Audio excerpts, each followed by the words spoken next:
4 डिसेंबरला आहे दत्त जयंती आणि मित्रांनो, तुमच्या आयुष्यात कोणत्याही प्रकारची समस्या असू द्या, कोणत्याही, प्रत्येक समस्येचं उत्तर दत्त उपासनेमध्ये मिळतं. पण आपल्याला नेमकं माहित नसतं की आपल्या समस्येवर दत्तगुरूंचा कुठला उपाय, कुठली उपासना आपण करायला हवी. श्री दत्त उपासना ही शीघ्र फलदायी उपासना आहे. दत्तगुरु हे अत्यंत दयाळू आणि प्रेमळ तसंच मायाळू दैवत आहे. अगदी संततीची समस्या, गृहकलेश, वास्तुदोष, मनशांती, इतर कुठल्याही प्रकारचे दोष असू द्या, पितृदोष असतील, मानसिक व्यथा असतील, या सगळ्यांवर दत्त उपासनेत उत्तर आहेत. आता 4 डिसेंबरला दत्त जयंती आहे आणि दत्त जयंतीला आपण काय करू शकतो जेणेकरून आपल्या आयुष्यातली समस्या दूर होईल, या संदर्भातला आजचा हा व्हिडिओ आहे. चला तर मग सुरुवात करूया.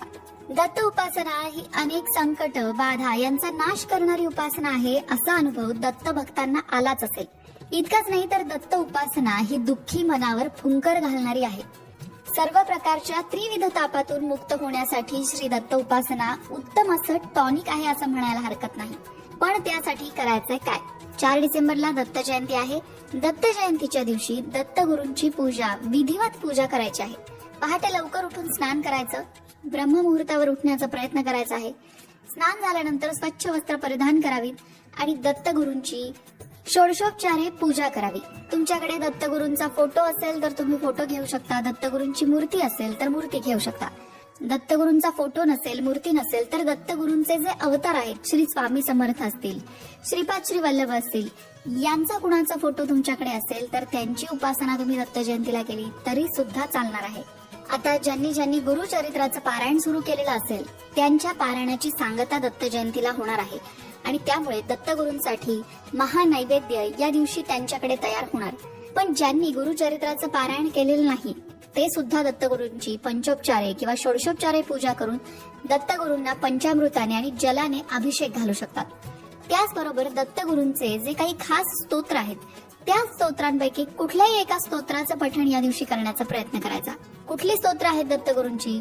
दत्त स्तोत्र, दत्त बावन्नी असेल किंवा श्री गुरुचरित्रातला कुठलाही एखादा अध्याय असेल, गुरुगीता असेल, यापैकी कुठलेही दत्तगुरूंचे स्तोत्र किंवा ग्रंथ पठण करण्याचा प्रयत्न दत्त जयंतीच्या दिवशी करायचा आहे. दत्त जयंतीला उपवास करावा, फळाहार करावा किंवा सात्विक आहार घ्यावा, परंतु कांदा, लसूण आणि तामसिक पदार्थ खाऊ नयेत. दत्त मंदिरात जाऊन दत्तगुरूंचं दर्शन घ्यावं, औदुंबराची पूजा करावी.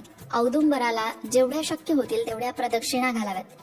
दत्त उपासनेमध्ये दान धर्माला फार महत्व आहे बरं का. त्यामुळे दत्त जयंतीला दान करणं अत्यंत पुण्यकारक मानलं जातं. मग अन्नदान असेल, वस्त्रदान असेल, गोदान असेल, कुठल्याही प्रकारचं दान तुम्ही तुमच्या ऐपतीप्रमाणे करू शकता.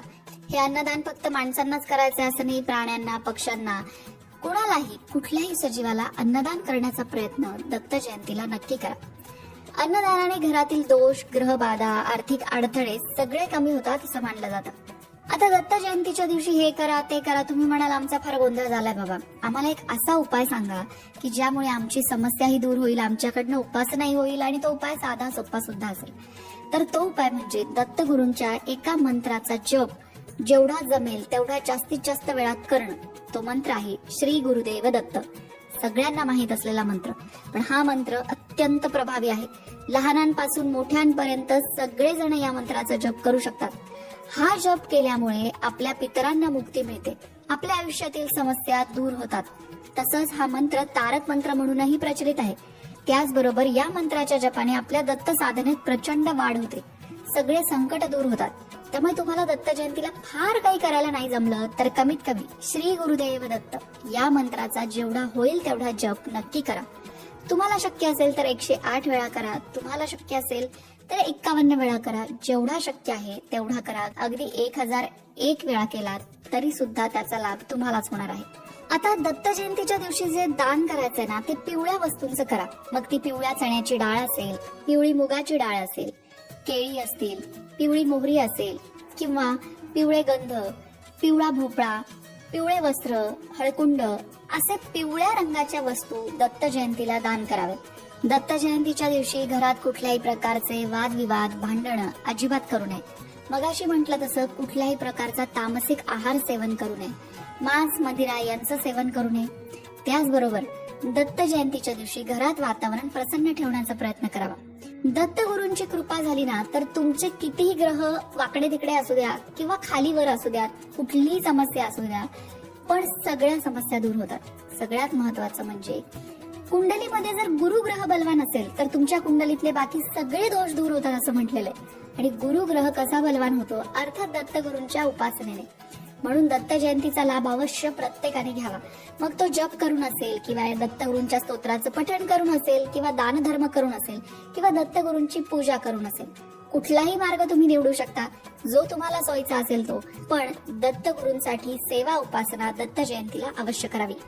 मंडळी, तुम्ही सुद्धा दत्तगुरूंचे भक्त असाल तर कमेंट बॉक्समध्ये श्री गुरुदेव दत्त लिहायला विसरू नका. दत्त जयंतीला तुमच्याकडे काय केलं जातं हे कमेंट करून नक्की सांगा. त्यातून इतरांना प्रेरणा मिळेल. श्री गुरुदेव दत्त. मंडळी, वास्तुशास्त्र, ज्योतिषशास्त्र, अंकशास्त्र यासारख्या विषयांवर तुमच्या मनात काही शंका असतील तर त्या कमेंट बॉक्समध्ये नक्की विचारा. तुमच्या प्रश्नांची उत्तरं घेऊन येण्याचा प्रयत्न आम्ही नक्कीच करू. त्याचबरोबर आणखीन कोणत्या विषयांवरचे व्हिडिओ तुम्हाला ऐकायला आवडतील ते सुद्धा कमेंट करून सांगा. म्हणजे तुम्हाला हव्या असणाऱ्या विषयांवर सुद्धा व्हिडिओ घेऊन आम्ही येऊ.